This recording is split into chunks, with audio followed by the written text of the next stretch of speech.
Assalamualaikum dan selamat sejahtera. Dalam video kali ini, cikgu akan terangkan mengenai ciri puisi. Dalam tajuk ini, kita akan mengenal pasti ciri puisi, cara menulis pernyataan atau fakta yang betul, dan yang ketiga, menulis esei untuk ciri puisi yang betul.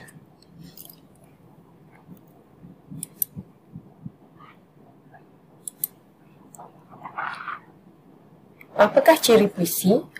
Ciri puisi terdapat 7. Tujuh.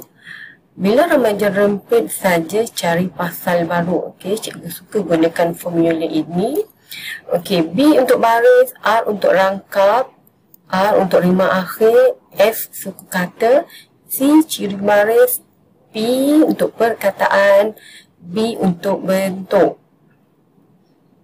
Kalau kita tengok di gambar rajah ini, baris ada sama dan tidak sama.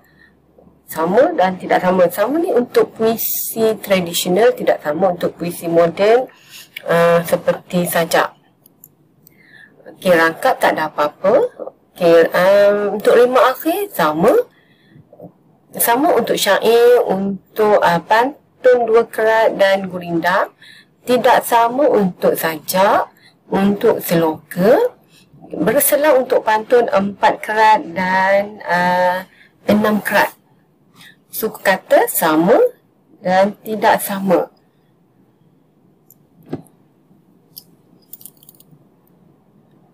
Untuk perkataan juga sama dan tidak sama. Sama tidak sama tu maksudnya katakanlah jumlah perkataannya setiap baris ada 4 perkataan. Samalah. Katakanlah baris ketiga ada 2 perkataan. Baris ketiga ada 4. Itu tidak sama. Berbentuk terikat untuk puisi tradisional, bebas untuk puisi moden. Seterusnya, kita perlu tahu di manakah kedudukan rima akhir, perkataan, suku kata, baris dan rangkap tersebut. Kita perlu tahu di manakah kedudukannya. Untuk rima akhir biasanya berada di hujung. Rima akhir kan? Rima akhir di hujung. Biasanya suku kata terakhir ataupun huruf terakhir. Kebiasaannya dikira berdasarkan huruf terakhir lah. Tapi yang sepatutnya suku kata terakhir. Perkataan. Perkataan ini ada 4 perkataan. Kalau di sini, perkataan di sini ni ialah 1 perkataan, bukannya 2. Suku kata kita akan patah-patahkannya macam ni. Jadi kita kira-kira lah satu persatu. Katakanlah, kau di sini. Kau ini mengandungi 2 suku kata, bukannya 1. Kau. K-A 1, U 1. Jadi kau. 2 suku kata. Baris di sini. Ini semuanya baris lah ni. Baris. Dalam baris ni ada membentuk rangkap. Dalam baris tu, baris-baris dia akan membentuk rangkap. Jadi kesemua rangkap ini akan membentuk keseluruhan rangkap. Jadi sajak ini ada 3 rangkap. Berdasarkan sajak yang diberilah.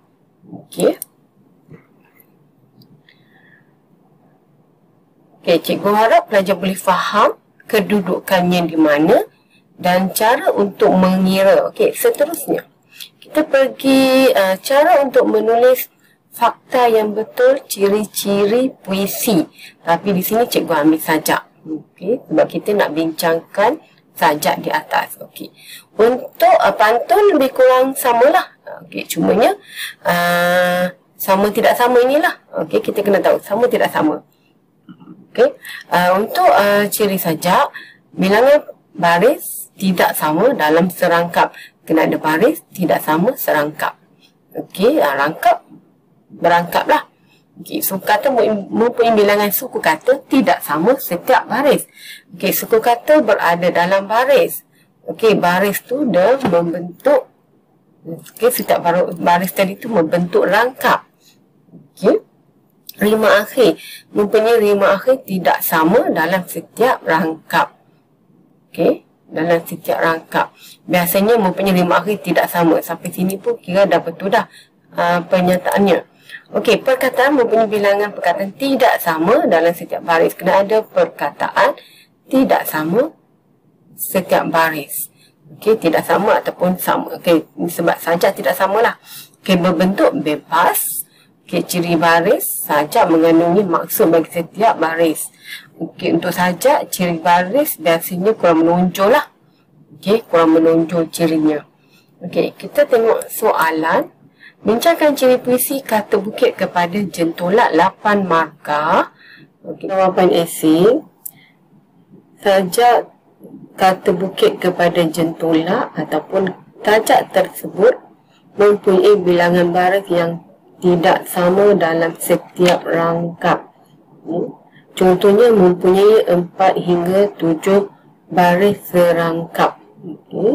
Kena ada bilangan dan serangkap.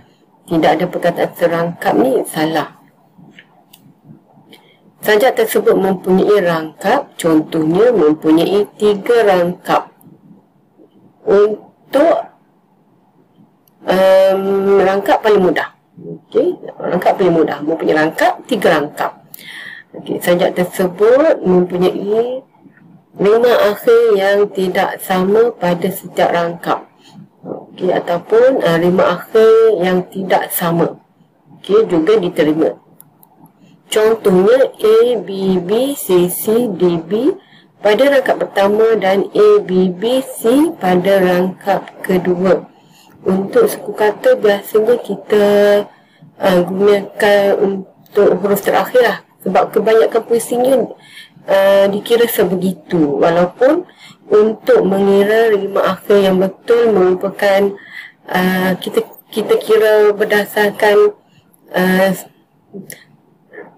suku kata. Okay, merujuk kepada suku kata terakhir. Tapi kebanyakan puisi yang ada dikira berdasarkan perkataan terakhir. Bentuk lain ialah bilangan suku kata tidak sama dalam setiap baris. Suku kata tidak sama setiap baris. Okey, 3 perkara kena ada. Contohnya antara 8 hingga 17 suku kata sebaris. 17. Okey, macam mana 17? Okey, kita tengok contoh semula. Okey, yang panjang ni manusia. Manusia, manusia, manusia. Maksudnya 5 suku kata. Okey, manusia itu 5 suku kata. Yang ini cikgu buat dalam 17. Sebenarnya belajar kena kira lah. Okey, 17 tu merujuk kepada 3 rangkap ini sahaja. Sajak ini sebenarnya ada 4 rangkap, tapi tadilah tak muat. Okey, hanya 3 rangkap sahaja yang diberikan di sini. Okey, tidak muat tu kerana ini kiranya 1 rangkap, tapi dah ada selang kat sini. Sebab kata bukit pada jentolak. Dia nak merujuk. Okey, ni satu cara lah penulisan sajak. Okey.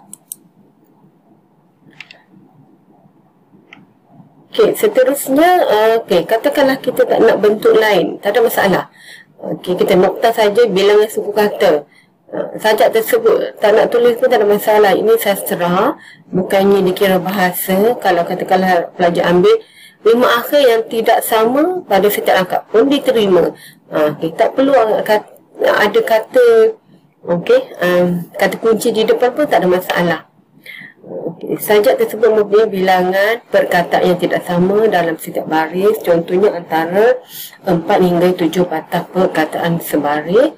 Kesimpulannya, sajak tersebut berbentuk bebas. Contohnya, rima akhirnya tidak sama pada setiap rangkap. Okey, ini untuk sajak. Okey, contohlah, katakanlah untuk pantun. Satu cikgu bagi. Okey, pantun tersebut mempunyai bilangan baris yang sama dalam setiap rangkap.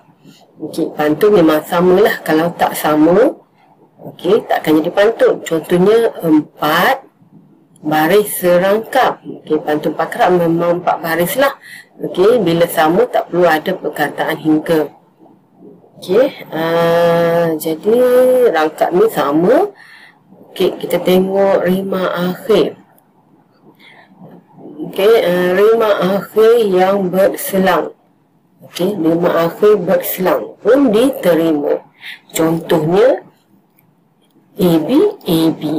Itu saja sebab dia berselang kan. Okey, ABB lah ni tak sama. Jadi kena ada dua rangkap lah nak menunjukkan bahawa tak sama.